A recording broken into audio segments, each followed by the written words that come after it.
बंदन पग पंकज बंदन सिमरो अंगद दोख निकंदन। अमरदास हृदय नित त्यावो हृदय नित। श्री गुरु रामदास गुण गुरु अर्जन विघ्नन के नाशक विघ्नन के। श्री हर गोविंद शुभ सुमत पर का। श्री हर राय नमो कर।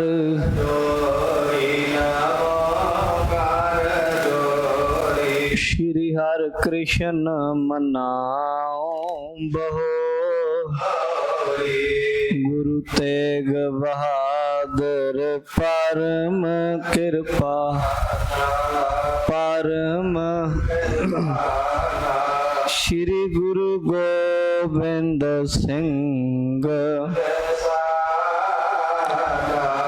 तरों तरा पर पुन पुन सीसा पुन। बंदों बार बार जगत जिसमें अमृत ज्ञान है माणिक भगत वैराग। श्री गुरु ग्रंथ साहिब ओदद बंदों कर अनूर। एक अंकारा सतगुरु जेह प्रसाद सच होए। वाहिगुरु जी की फतेह है विघ्न विनाशन। वाहिगुरु जी की फतेह है विघ्न विनाशन सोए।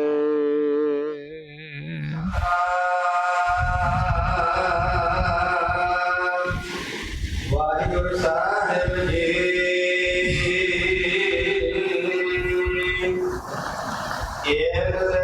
श्री गुरु में राम हरि के भान। प्रथम पास कश कियो मोटे मेरी जान। वाहिगुरु जी का खालसा वाहिगुरु जी की फतेह। पतित पावन भगत वशल करुणा निदान जुगो जुग टल दसां पातशाहियां दी जोत धन धन साहिब सतगुरु श्री गुरु ग्रंथ साहिब जी महाराज जी दी पावन पवित्र हजूरी अंदर सुभाईमान गुरु स्वरूप गुरु सवारे खालसा जीओ। आप जी वडभागे हो जो दीन दुनिया दे मालक। बरदो आलम शाह बालीए दो जहान। धन धन गुरु गोबिंद सिंह जी महाराज जी दे महान पावन पवित्र स्थान गुरुद्वारा श्री नाडा साहिब पातशाही 10वीं पंचकूला विखे गुरु चरणों विच बैठ के लड़ीवार गुरु इतिहास की कथा सरवण कर रहे हो। चल रहे प्रसंगां दे विच आप जी ने पिछली लड़ी विच सुनिया है सतगुरु गुरु अंगद देव जी महाराज दूसरे पातशाह खडूर साहब की पावन धरती के उत्ते गुरसिखां नूं गुरमत का ब्रह्म ज्ञान का आत्मिक उपदेश जीवन जिउण का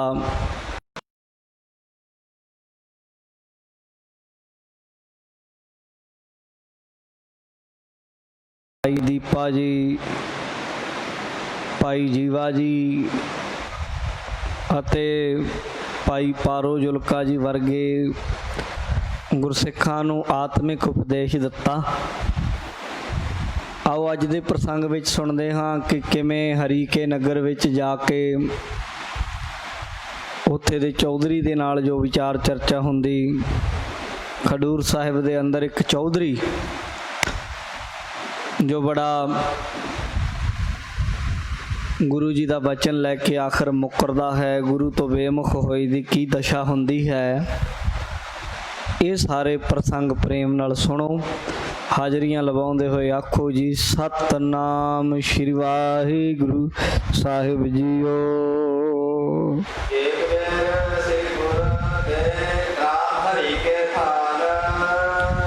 ਕਵੀ ਜੀ ਗੁਰੂ ਅੰਗਦ ਦੇਵ ਜੀ ਮਹਾਰਾਜ ਜੀ ਦਾ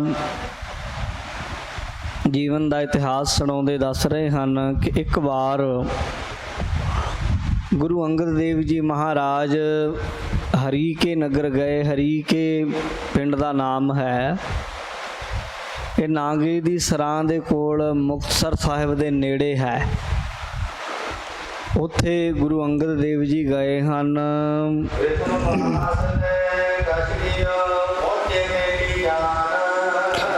ਗੁਰੂ ਅੰਗਦ ਦੇਵ ਜੀ ਮਹਾਰਾਜ ਜੀ ਪਹਿਲਾਂ ਉੱਥੇ ਰਹਿੰਦੇ ਰਹੇ ਆ ਕੁਝ ਸਮਾਂ। ਉੱਥੇ ਰਹਿਣ ਕਰਕੇ ਪਹਿਲੇ ਕੁਛ ਸਮਾਂ ਗੁਰੂ ਜੀ ਉੱਥੇ ਵਾਸਾ ਕਰ ਆਏ ਸਨ ਗੁਰੂ ਅੰਗਦ ਦੇਵ ਜੀ ਮਹਾਰਾਜ।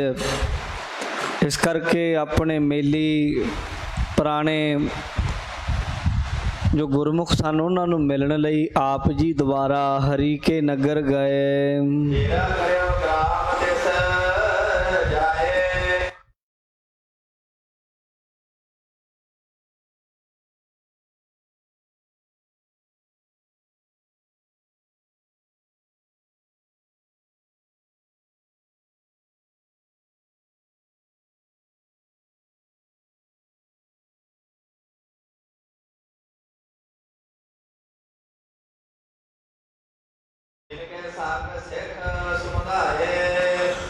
ਗੁਰੂ ਅੰਗਦ ਦੇਵ ਜੀ ਹੁਣ ਗੁਰੂ ਪਦਵੀ ਤੇ ਹਨ, ਇਸ ਲਈ ਇਹਨਾਂ ਦੇ ਨਾਲ ਬਹੁਤ ਸਾਰੇ ਪ੍ਰੇਮ ਵਾਲੇ ਗੁਰਸਿੱਖ ਸਤਸੰਗੀ ਵੀ ਹਨ। ਗੁਰੂ ਜੀ ਦੀ ਮਹਿਮਾ ਸ਼ੋਭਾ ਸੁਣੀ ਜਿਉਂ-ਜਿਉਂ ਲੋਕਾਂ ਨੇ ਬੜੇ ਹੈਰਾਨ ਹੋਏ। ਆਲੇ ਦੁਆਲੇ ਦੇ ਇਲਾਕੇ ਦੇ ਦੂਰ ਦੁਰਾਡੇ ਤੋਂ ਗੁਰਸਿੱਖ ਵੀ ਜਾਂ ਕੋਈ ਹੋਰ ਵੀ ਹਿੰਦੂ ਭਾਈਚਾਰੇ ਨਾਲ ਸੰਬੰਧਿਤ ਉਹ ਵੀ ਗੁਰੂ ਜੀ ਦੇ ਦਰਸ਼ਨ ਕਰਨ ਲਈ ਚੱਲ ਆਏ ਹਨ। ਲੋਕਾਂ ਦੇ ਵਿੱਚ ਇਹ ਵੀ ਬੜੀ ਅਚਰਜ ਗੱਲ ਹੈ ਕਿ ਗੁਰੂ ਨਾਨਕ ਦੇਵ ਮਹਾਰਾਜ ਸੱਚੇ ਪਾਤਸ਼ਾਹ ਦੀ ਗੱਦੀ ਤੇ ਬੈਠੇ ਨੇ। ਹੁਣ ਇਹਨਾਂ ਨੂੰ ਗੁਰੂ ਨਾਨਕ ਸਾਹਿਬ ਮਹਾਰਾਜ ਆਪਣੀ ਥਾਂ ਬਿਠਾ ਕੇ ਗਏ ਹਨ। ਦਰਸ਼ਨ ਕਰੀਏ ਬਈ ਕੌਣ ਹਨ ਉਹ। ਤੋਂ ਦੂਰ ਦੁਰਾਡੇ ਤੋਂ ਨੇੜੇ ਤੇੜੇ ਤੋਂ ਜਿੰਨੇ ਮੇਲੀ ਸਨ ਪ੍ਰੇਮ ਵਾਲੇ ਸਨ ਉਹ ਸਾਧ ਸੰਗਤ ਜੀ ਚੱਲ ਕੇ ਆਏ ਹਨ। ਆ ਕੇ ਗੁਰੂ ਅੰਗਦ ਦੇਵ ਸਾਹਿਬ ਮਹਾਰਾਜ ਨੂੰ ਨਮਸਕਾਰ ਕੀਤੀ, ਮੱਥਾ ਟੇਕਿਆ, ਕੋਲ ਬੈਠ ਗਏ। ਇਹਨਾਂ ਦੇ ਵਿੱਚੋਂ ਇੱਕ ਹਰੀਕੇ ਪਿੰਡ ਦੇ ਵਿੱਚ ਸਰਦਾਰ ਸਨ, ਚੌਧਰੀ ਸਨ, ਆਗੂ ਸਨ। ਉਹਨਾਂ ਨੇ ਵੀ ਜਦੋਂ ਗੁਰੂ ਅੰਗਦ ਦੇਵ ਮਹਾਰਾਜ ਦਾ ਸ੍ਰੇਸ਼ਟ ਜਸ ਸੁਣਿਆ ਕਿ ਆਪਣੇ ਇਲਾਕੇ ਦੇ ਆਪਣੇ ਪਿਆਰ ਵਾਲੇ ਆਪਣੇ ਮੇਲੀ ਜੋਲੀਆਂ ਦੇ ਵਿੱਚੋਂ ਗੁਰੂ ਅੰਗਦ ਦੇਵ ਜੀ ਮਹਾਰਾਜ ਗੁਰਿਆਈ ਗੱਦੀ ਨੂੰ ਪ੍ਰਾਪਤ ਹੋਏ ਹਨ, ਉਹਨਾਂ ਨੇ ਗੁਰੂ ਜੀ ਦਾ ਜਸ ਸੁਣਿਆ ਔਰ ਇਹ ਪਤਾ ਲੱਗਾ ਕਿ ਇਹ ਸਾਰੀਆਂ ਤਾਕਤਾਂ ਕਰਾਮਾਤਾਂ ਦੇ ਮਾਲਕ ਹਨ। ਜੋ ਤਾਕਤਾਂ ਜੋ ਕਰਾਮਾਤਾਂ ਗੁਰੂ ਨਾਨਕ ਸਾਹਿਬ ਮਹਾਰਾਜ ਦੇ ਚਰਨਾਂ ਦੇ ਵਿੱਚ ਸਨ ਉਹ ਸਭ ਕੁਝ ਹੁਣ ਗੁਰੂ ਅੰਗਦ ਦੇਵ ਜੀ ਕੋਲ ਹੈ। ਇਹ ਗੱਲ ਜਾਣ ਕੇ ਹਰੀਕੇ ਨਗਰ ਦੇ ਸਰਦਾਰ ਚੌਧਰੀ ਉਹਨਾਂ ਦੇ ਮਨ ਵਿੱਚ ਵੀ ਗੁਰੂ ਜੀ ਦੇ ਦਰਸ਼ਨਾਂ ਦੀ ਚਾਹਨਾ ਪੈਦਾ ਹੋਈ ਔਰ ਵੀ ਪਹਿਲਾਂ ਸਾਡੇ ਕੋਲ ਰਹਿੰਦੇ ਸਨ। ਇੱਥੋਂ ਜਾ ਕੇ ਉਹਨਾਂ ਨੇ ਸੇਵਾ ਗੁਰੂ ਜੀ ਦੀ ਕੀਤੀ, ਬੜੀ ਭਾਵਨਾ ਦੇ ਨਾਲ। ਐਡੀ ਵੱਡੀ ਪ੍ਰਾਪਤੀ ਇਹਨਾਂ ਨੂੰ ਹੋਈ ਹੈ। ਤਾਂ ਸੋ ਸਾਧ ਸੰਗਤ ਜੀ, ਜਿਹੜਾ ਇੱਥੇ ਦਾ ਆਗੂ ਸੀ, ਸਰਦਾਰ ਸੀ ਨਾ ਚੌਧਰੀ, ਉਹ ਵੀ ਗੁਰੂ ਅੰਗਦ ਦੇਵ ਮਹਾਰਾਜ ਜੀ ਦੇ ਦਰਸ਼ਨ ਕਰਨ ਲਈ ਆਇਆ ਹੈ। ਉਹਨੇ ਪਹਿਲਾਂ ਗੁਰੂ ਅੰਗਦ ਦੇਵ ਜੀ ਮਹਾਰਾਜ ਕੋਲ ਇੱਕ ਬੰਦਾ ਭੇਜਿਆ, ਸੇਵਾਦਾਰ ਭੇਜਿਆ ਕਿ ਜਾ ਕੇ ਦੱਸੇ ਕਿ ਦੇਖੋ ਜੀ ਚੌਧਰੀ ਆ ਰਿਹਾ ਹੈ ਮਿਲਣ ਲਈ ਤੁਹਾਨੂੰ। ਗੁਰੂ ਅੰਗਦ ਦੇਵ ਮਹਾਰਾਜ ਨੂੰ ਜਦੋਂ ਪਤਾ ਲੱਗਾ, ਉਸ ਸੇਵਾਦਾਰ ਨੇ ਆ ਕੇ ਦੱਸਿਆ ਕਿ ਮਹਾਰਾਜ ਜੀ ਮਿਲਣ ਲਈ ਆ ਰਿਹਾ ਹੈ। ਗੁਰੂ ਜੀ ਜਾਣ ਗਏ, ਗੁਰੂ ਜੀ ਇਹ ਵੀ ਜਾਣ ਗਏ ਕਿ ਜਿਹੜਾ ਆਪਣਾ ਪਹਿਲਾਂ ਸੁਨੇਹਾ ਭੇਜਣਾ, ਇਹਦੇ ਪਿੱਛੇ ਹੀ ਕਾਰਨ ਹੈ ਕਿ ਇਹਦੇ ਕੋਲ ਪਦਾਰਥ ਹੈ, ਧਨ ਬੜਾ ਹੈ, ਮਾਇਆ ਬੜੀ ਹੈ। ਮਾਇਆ, ਧਨ, ਪਦਾਰਥ ਜਦੋਂ ਆ ਜਾਏ ਨਾ ਬੰਦੇ ਕੋਲ, ਬਿਰਲਾ ਹੀ ਇਨਸਾਨ ਹੈ ਜਿਹੜਾ ਇਹ ਕੁਝ ਪ੍ਰਾਪਤ ਕਰਕੇ ਨਿਮਰਤਾ 'ਚ ਰਹੇ, ਨਹੀਂ ਤੇ ਹੰਕਾਰ ਵਿੱਚ ਆ ਜਾਂਦਾ ਹੈ। ਇਹ ਵੀ ਧਨ ਪਦਾਰਥ ਕਰਕੇ ਹੰਕਾਰੀ ਹੋਇਆ ਫਿਰਦਾ ਹੈ। ਇਸ ਕਰਕੇ ਸਾਧ ਸੰਗਤ ਜੀ, ਇੱਕ ਆਪਦੀ ਪੰਘੂੜਾ, ਆਪਣੀ ਕੁਰਸੀ ਬੈਠਣ ਲਈ ਪਹਿਲਾਂ ਹੀ ਨਾਲ ਲਿਆਇਆ ਨੌਕਰ ਇਹਦੇ ਲਈ ਇੱਕ ਪਲੰਗ ਚੁੱਕ ਕੇ ਲਿਆਏ ਹਨ। ਉਹ ਚੌਧਰੀ ਆਵੇ ਉਸ ਤੋਂ ਪਹਿਲਾਂ ਉਹਦੇ ਸੇਵਾਦਾਰਾਂ ਨੇ ਪੰਘੂੜਾ ਥੱਲੇ ਰੱਖ ਦਿੱਤਾ ਤਾਂ ਕਿ ਉਹ ਬੈਠੇ ਉੱਤੇ ਪੰਘੂੜੇ ਦੇ ਥੱਲੇ ਨਾ ਬੈਠੇ ਸੰਗਤ ਵਿੱਚ।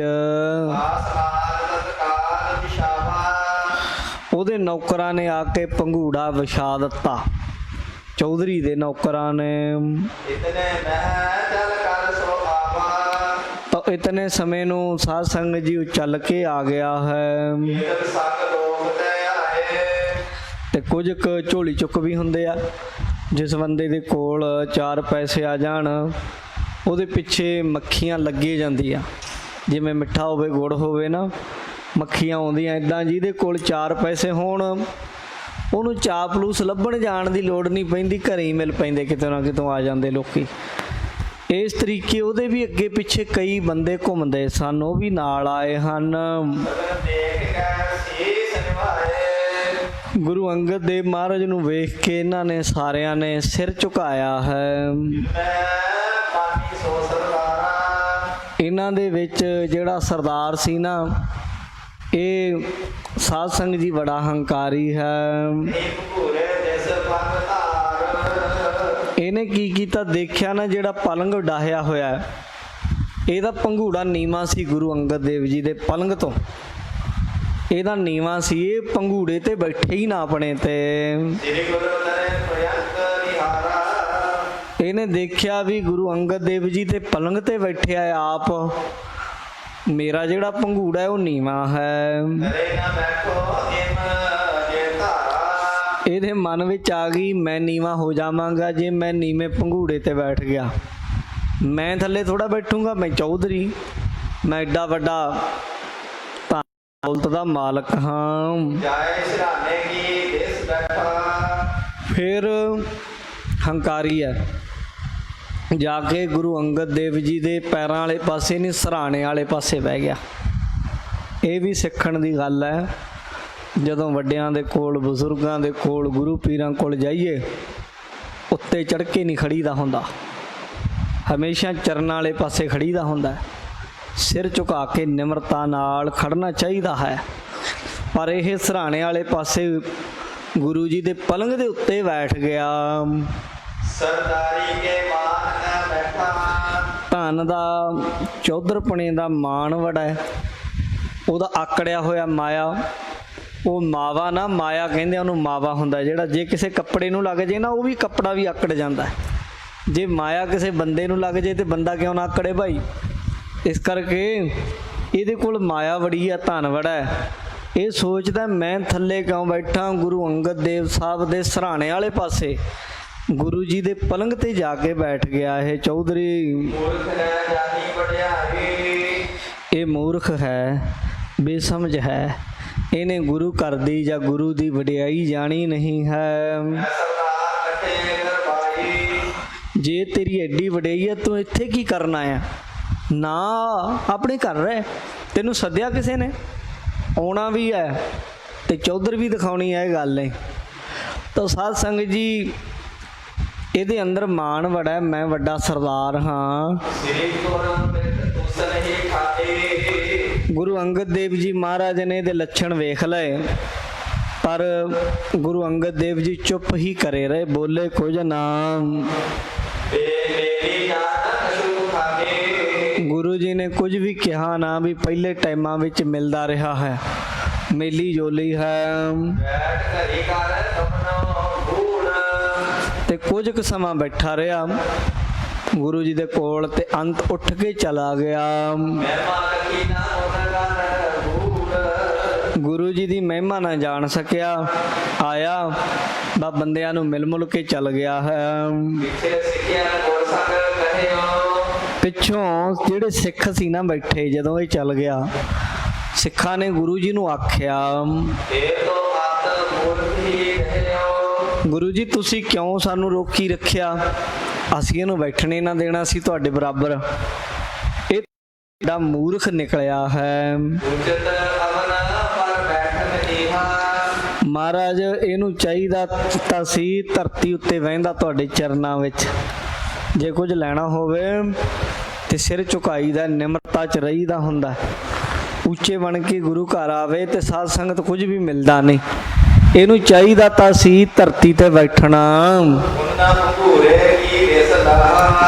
ਪਰ ਮਹਾਰਾਜ ਤੇ ਪੰਘੂੜੇ ਤੇ ਵੀ ਨਹੀਂ ਬੈਠਿਆ ਆਪਣੇ ਤੇ, ਇਹ ਤੇ ਤੁਹਾਡੇ ਬਰਾਬਰ ਸਰਾਣੇ ਵਾਲੇ ਪਾਸੇ ਜਾ ਬੈਠਾ। ਬੜਾ ਰੋਕਿਆ ਪਰ ਰੋਕਦਿਆਂ ਸਰਾਣੇ ਵਾਲੇ ਪਾਸੇ ਜਾ ਬੈਠਾ ਇਹ। ਗੁਰੂ ਜੀ ਇਹਨੇ ਕੋਈ ਅਦਬ ਨਹੀਂ ਆਪ ਜੀ ਦਾ ਕੀਤਾ, ਇਹਨੇ ਸਤਿਕਾਰ ਨਹੀਂ ਜਾਣਿਆ। ਸ਼੍ਰੀ ਗੁਰੂ ਅੰਗਦ ਦੇਵ ਮਹਾਰਾਜ ਸਹਿਜ ਸੁਭਾਅ ਬੋਲੇ, ਸਾਰੀ ਸੰਗਤ ਨੂੰ ਸੁਣ ਜਾਏ ਇਸ ਤਰੀਕੇ ਗੁਰੂ ਅੰਗਦ ਦੇਵ ਸਾਹਿਬ ਨੇ ਬਚਨ ਕੀਤਾ। ਬੋਲੇ, ਕਹਿਣ ਲੱਗੇ,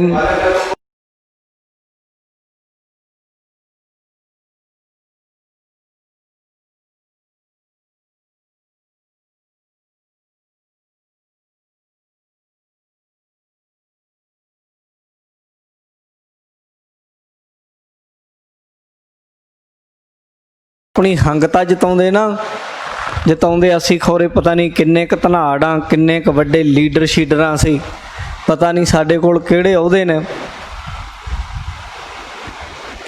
ਜਿੱਦਣ ਗੁਰੂ ਸਾਹਿਬ ਮਹਾਰਾਜ ਸਾਹਿਬ ਦੇ ਮਨ 'ਚ ਆ ਗਿਆ ਨਾ ਵੀ ਇਹ ਉਦਣ ਇੱਦਾਂ ਪੁੱਠੀ ਵੱਜਣੀ ਨਾ, ਬਾਣੀ 'ਚ ਲਿਖਿਆ, ਨਦਰੂ ਪੱਠੀ ਜੇਕਰੇ ਸੁਲਤਾਨਾ ਕਾਹੋ ਕਰਾਏਂਦਾ, ਦਰ ਮੰਗਣ ਭਿੱਖ ਨਾ ਪਾਏਂਦਾ। ਮੰਗਦੇ ਫਿਰਦੇ ਕੋਈ ਭੀਖ ਵੀ ਨਹੀਂ ਪਾਉਂਦਾ, ਰਾਜਿਆਂ ਨੂੰ ਮਿੱਟੀ 'ਚ ਮਿਲਾ ਦਿੰਦਾ। ਗੁਰੂ ਅੰਗਦ ਦੇਵ ਜੀ ਨੂੰ ਸਿੱਖਾਂ ਆਖਿਆ, ਮਹਾਰਾਜ ਨੇ ਅਦਬ ਨਹੀਂ ਕੀਤਾ ਗੁਰੂ ਘਰ ਦਾ, ਸੰਗਤ ਦਾ ਅਦਬ ਨਹੀਂ ਕੀਤਾ, ਇਹ ਪਲੰਘ ਤੇ ਨਹੀਂ ਬੈਠਾ, ਪੰਘੂੜੇ ਤੇ ਨਹੀਂ ਬੈਠਾ, ਮਹਾਰਾਜ ਤੁਹਾਡੇ ਸਰਾਣੇ ਵਾਲੇ ਪਾਸੇ ਜਾ ਬੈਠਾ। ਮਹਾਰਾਜ ਕਹਿੰਦੇ ਮਾਇਆ ਦਾ ਮਾਣ ਕਰਦਾ ਹੈ, ਨਾ ਪਲੰਘ ਰਹਿਣਾ ਨਾ ਪੰਘੂੜਾ ਰਹਿਣਾ, ਇਹਦਾ ਕੁਝ ਵੀ ਨਹੀਂ ਰਹਿਣਾ। ਕਹਿੰਦੇ ਹੁਣ ਤੋਂ ਦਿਨ ਘਟਣੀ 'ਚ ਸ਼ੁਰੂ ਹੋ ਗਏ, ਘਾਟੇ 'ਚ, ਹੁਣ ਤੋਂ ਇਹਨਾਂ ਦਾ ਭਾਈ ਸਭ ਕੁਝ ਚਲਾ ਜਾਊਗਾ। ਇਹ ਵਚਨ ਸਹਿਜ ਸੁਭਾਅ ਨੇ। ਇੱਥੇ ਗੁਰੂ ਅੰਗਦ ਦੇਵ ਮਹਾਰਾਜ ਜੀ ਸ਼ਰਾਪ ਨਹੀਂ ਦੇ ਰਹੇ ਨਾ, ਸ਼ਰਾਪ ਨਹੀਂ ਇਹਦਾ ਮਤਲਬ ਕਿ ਸ਼ਰਾਪ ਵਾਂਗੂ ਗੁੱਸੇ ਵਿੱਚ ਆ ਕੇ ਨਹੀਂ ਕਿਹਾ। ਸਹਿਜ ਸੁਭਾਅ ਬੇਅਦਬੀ ਦਾ ਫਲ ਜੋ ਮਿਲਣਾ ਉਹ ਦੱਸਿਆ ਵੀ ਜਿਹੜਾ ਗੁਰੂ ਘਰ ਦੀ ਬੇਅਦਬੀ ਕਰੇਗਾ, ਵਾਹਿਗੁਰੂ ਆਪਣੇ ਬੇਅਦਬੀ ਨਹੀਂ ਸਹਾਰਦਾ, ਉਹਦੇ ਬਦਲੇ ਬੇਅਦਬਾਂ ਨਾਲ ਕੀ ਹੁੰਦਾ ਹੈ ਉਹ ਦੱਸਿਆ ਹੈ। ਕਹਿੰਦੇ ਜਿਹੜੇ ਬੰਦੇ ਕੋਈ ਵੱਡਿਆਂ ਦੀ, ਬਜ਼ੁਰਗਾਂ ਦੀ ਬੇਅਦਬੀ ਕਰਦੇ ਹਨ, ਮਹਾਰਾਜ ਕਹਿੰਦੇ ਪ੍ਰਮਾਤਮਾ ਦਾ ਹੁਕਮ ਹੈ, ਰਜਾ ਹੈ ਕਿ ਵੱਡਿਆਂ ਨੂੰ ਫਿਰ ਉਹ ਮਿੱਟੀ 'ਚ ਮਿਲਾ ਦਿੰਦਾ, ਨੇਸ ਤੋਂ ਨਬੂਦ ਕਰ ਦਿੰਦਾ, ਨਾਸ਼ ਕਰ ਦਿੰਦਾ ਹੈ ਹੰਕਾਰੀਆਂ ਨੂੰ।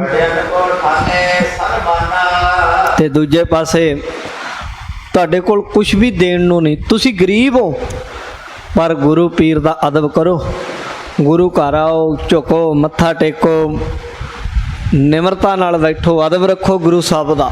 ਸੱਚੇ ਪਾਤਸ਼ਾਹ ਦਾ ਜਿੰਨਾ ਹੋ ਸਕਦਾ ਹੈ। ਗੁਰੂ ਅੰਗਦ ਦੇਵ ਮਹਾਰਾਜ ਕਹਿੰਦੇ ਉਹ ਮਹਾਨ ਹੁੰਦਾ ਹੈ, ਵੱਡਾ ਹੋਈ ਜਾਂਦਾ ਹੈ। ਜਿਹੜਾ ਨਿਮਰਤਾ ਚਾਹੁੰਦਾ ਹੈ, ਮਹਾਰਾਜ ਕਹਿੰਦੇ ਨਿਵੈ ਸੋ ਗੌਰਾ ਹੋਏ, ਉੱਚਾ ਹੁੰਦਾ ਹੈ, ਭਾਰੀ ਹੁੰਦਾ ਜਾਂਦਾ ਹੈ।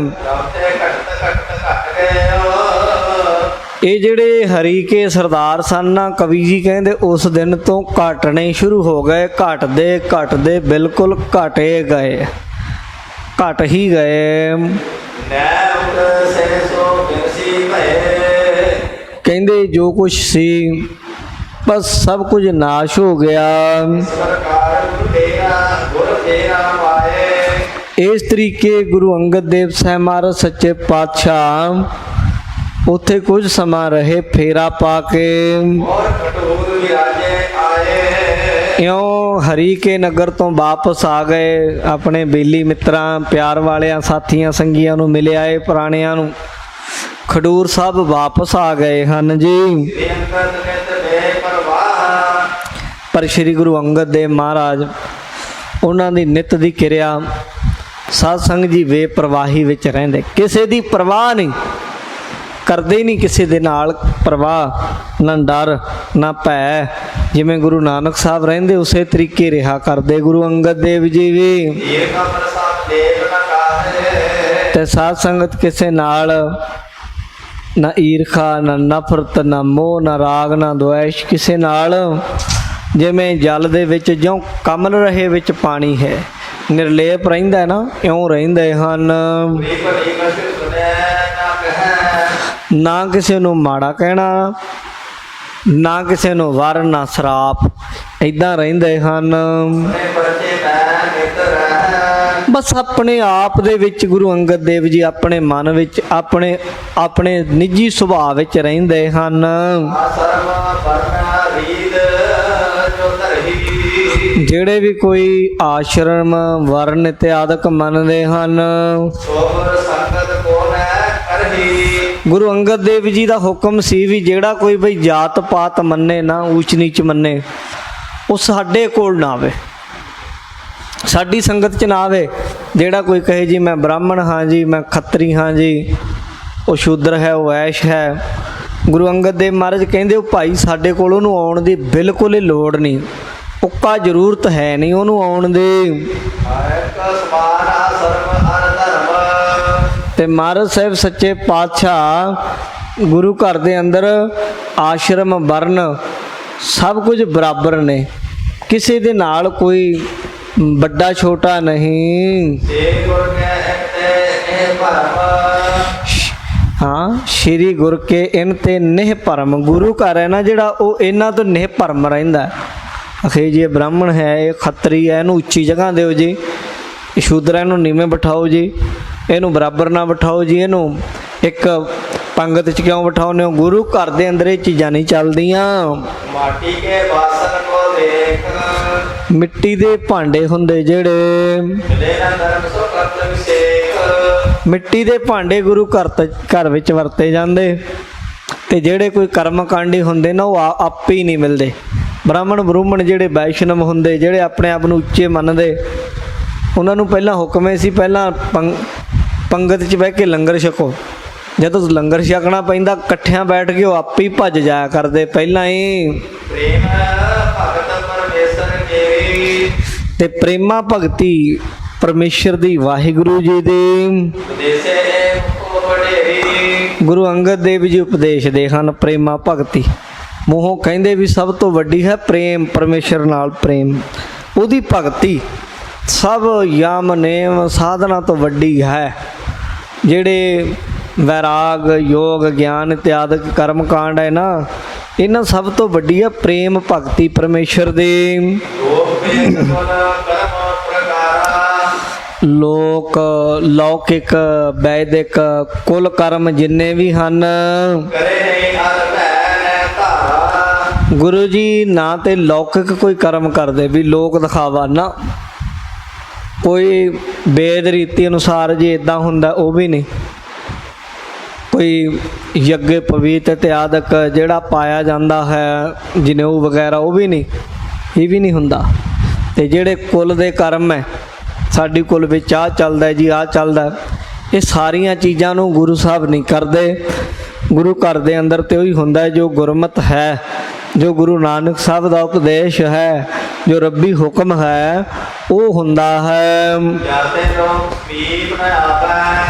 ਕਈ ਲੋਕ ਜਿਹੜੇ ਲੌਕਿਕ ਰੀਤੀ ਨੂੰ ਜ਼ਿਆਦਾ ਤਰਜੀਹ ਦਿੰਦੇ, ਵੈਦਿਕ ਰੀਤੀ ਨੂੰ ਜ਼ਿਆਦਾ ਤਰਜੀਹ ਦਿੰਦੇ, ਜਿਹੜੇ ਆਪਣੇ ਸਾਧ ਸੰਗਤ ਜੀ ਕੁਲ ਕਰਮਾਂ ਨੂੰ ਜ਼ਿਆਦਾ ਤਰਜੀਹ ਦਿੰਦੇ, ਉਹ ਨੇੜੇ ਹੀ ਨਹੀਂ ਆਉਂਦੇ ਗੁਰੂ ਘਰ।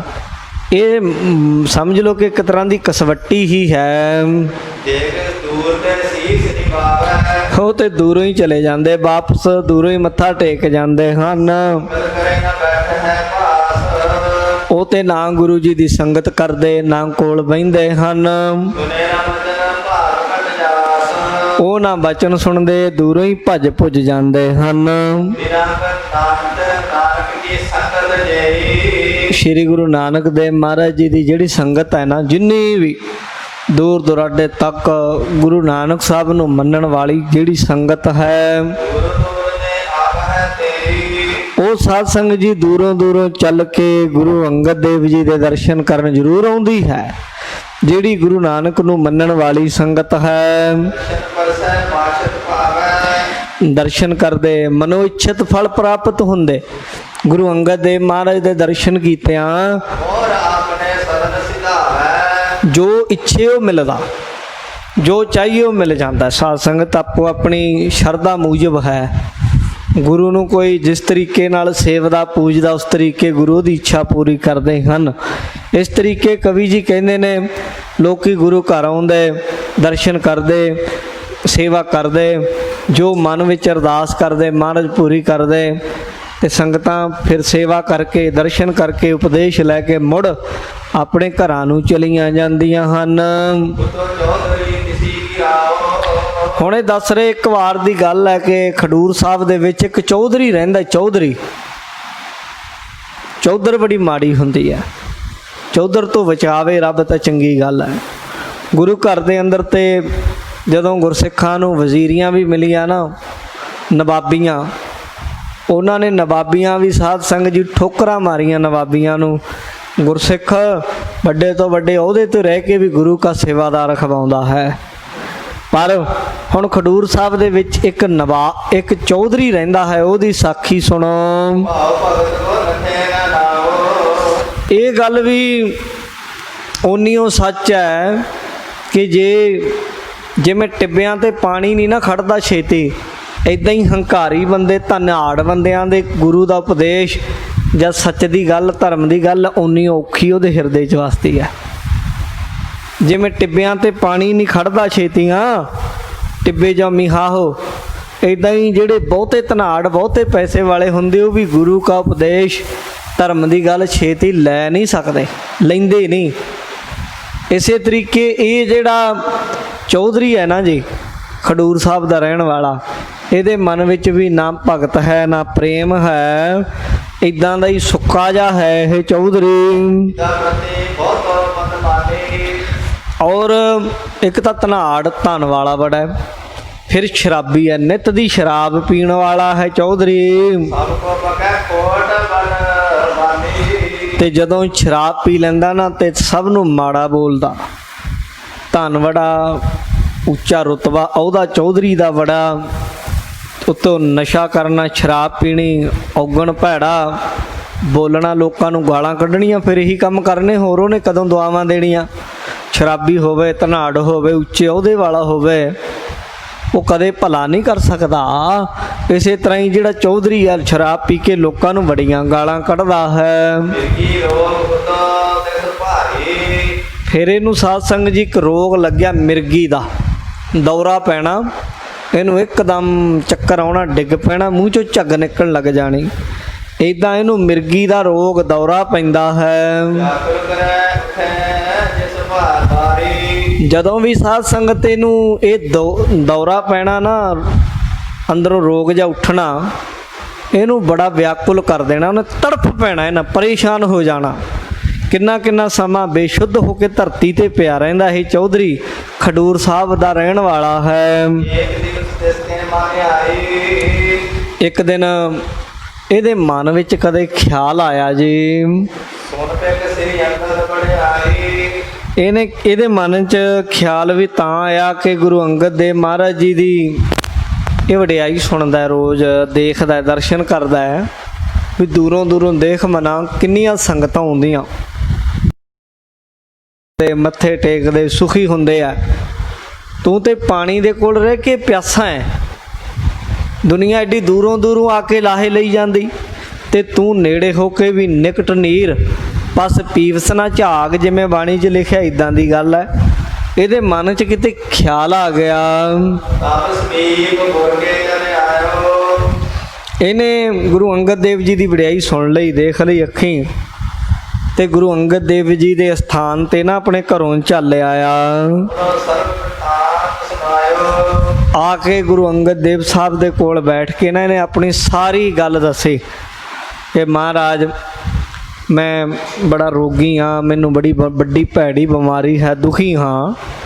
ਜਦੋਂ ਮੈਨੂੰ ਰੋਗ ਹੁੰਦਾ ਹੈ ਮੈਂ ਪਰੇਸ਼ਾਨ ਹੋ ਉੱਠਦਾ ਹਾਂ ਤੇ ਬੜਾ ਤੰਗ ਹੁੰਦਾ ਹਾਂ। ਹੇ ਗੁਰੂ ਜੀ, ਹੈ ਤਪਾ ਜੀ, ਤੁਸੀਂ ਬੜੇ ਵੱਡੇ ਕਿਰਪਾਲੂ ਹੋ, ਕਿਰਪਾ ਕਰਦੇ ਹੋ। ਮਹਾਰਾਜ ਤੁਹਾਡੀ ਸਾਰੇ ਲੋਕੀ ਸਿਫਤ ਕਰਦੇ ਆ, ਤੁਹਾਡੀ ਵੱਡੀ ਵਡਿਆਈ ਹੈ। ਮਹਾਰਾਜ ਮੇਰੇ ਸਰੀਰ ਵਿੱਚ ਬੜਾ ਵੱਡਾ ਰੋਗ ਹੈ, ਮੈਨੂੰ ਕੋਈ ਐਸਾ ਇਹ ਰੋਗ ਹੈ, ਮਿਰਗੀ ਦਾ ਕਹਿੰਦਾ ਜਿਹਦੇ ਕਰਕੇ ਮੈਂ ਬੜਾ ਤੰਗ ਹੁੰਦਾ, ਜਦੋਂ ਵੀ ਕਿਤੇ ਮੈਨੂੰ ਇਹ ਰੋਗ ਖੜਾ ਹੁੰਦਾ ਹੈ ਨਾ, ਇਹ ਮਿਰਗੀ ਪੈਂਦੀ ਹੈ, ਮੈਂ ਬੜਾ ਪਰੇਸ਼ਾਨ ਹੋ ਜਾਂਦਾ, ਮੈਂ ਮਰਨ ਦੇ ਕਿਨਾਰੇ ਕਈ ਵਾਰੀ ਮਰਦਾ ਮਰਦਾ ਬਚਿਆ। ਉਹ ਤਾਂ ਸ਼ੁਕਰ ਹੈ ਪ੍ਰਮਾਤਮਾ ਦਾ ਕਿ ਬੰਦੇ ਨੇੜੇ ਹੁੰਦੇ, ਜੇ ਕਿਤੇ ਇਕੱਲੇ ਨੂੰ ਇਹ ਰੋਗ ਪੈ ਗਿਆ ਤੇ ਮੇਰਾ ਬਚਣਾ ਮੁਸ਼ਕਲ ਹੈ। ਇਸ ਕਰਕੇ ਮੈਂ ਚਾਹੁੰਦਾ ਮੇਰਾ ਰੋਗ ਮਿਟ ਜਾਵੇ, ਕਿਰਪਾ ਕਰੋ, ਕੋਈ ਇੱਦਾਂ ਦਾ ਬਚਨ ਦਿਓ ਮੈਨੂੰ ਜਿਹਦੇ ਕਰਕੇ ਮੇਰਾ ਰੋਗ ਮਿਟ ਜਾਵੇ। ਮੈਂ ਤੁਹਾਡੇ ਉੱਤੇ ਭਰੋਸਾ ਕਰਾਂਗਾ, ਤੁਹਾਡੇ ਵਚਨ ਨੂੰ ਮੰਨਾਂਗਾ। ਮੈਂ ਤੁਹਾਨੂੰ ਯਕੀਨ ਦਿਵਾਉਂਦਾ ਹਾਂ ਜੇ ਮੇਰਾ ਰੋਗ ਠੀਕ ਹੋ ਜਾਏ ਤੇ ਮੇਰੀ ਵੀ ਸ਼ਰਧਾ ਆ ਜਾਏਗੀ ਤੁਹਾਡੇ ਉੱਤੇ। ਜਿਵੇਂ ਦੂਜੇ ਲੋਕੀ ਤੁਹਾਡੀਆਂ ਸਿਫਤਾਂ ਕਰਦੇ ਹਨ, ਦੂਸਰੇ ਲੋਕੀ ਤੁਹਾਡੀਆਂ ਗੱਲਾਂ ਕਰਦੇ, ਤੁਹਾਡੇ ਉੱਤੇ ਵਿਸ਼ਵਾਸ ਕਰਦੇ, ਦੂਰ ਤੱਕ ਤੁਹਾਡੀਆਂ ਵਡਿਆਈਆਂ ਹੁੰਦੀਆਂ ਹਨ। ਗੁਰੂ ਅੰਗਦ ਦੇਵ ਜੀ ਨੂੰ ਇਸ ਚੌਧਰੀ ਨੇ ਆਖਿਆ, ਗੁਰੂ ਅੰਗਦ ਦੇਵ ਮਹਾਰਾਜ ਨੇ ਇਸ ਚੌਧਰੀ ਦੀ ਬੇਨਤੀ ਸੁਣੀ, ਇਹਦਾ ਦਰਦ ਸੁਣਿਆ ਤੇ ਅੱਗੋਂ ਬਚਨ ਕੀਤਾ, ਜੇਕਰ ਤਿਆਗ ਦੇ ਮਦ ਪਾਣਾ, ਕਹਿੰਦੇ ਚੌਧਰੀ ਜੇ ਇੱਕ ਕੰਮ ਕਰੇ ਤਾਂ ਤੇਰਾ ਮਿਰਗੀ ਦਾ ਰੋਗ ਹਟ ਸਕਦਾ। ਕਹਿੰਦਾ ਮਹਾਰਾਜ ਮੈਨੂੰ ਹੁਕਮ ਕਰੋ, ਮੈਂ ਤੁਹਾਡਾ ਵਚਨ ਮੰਨਾਂਗਾ।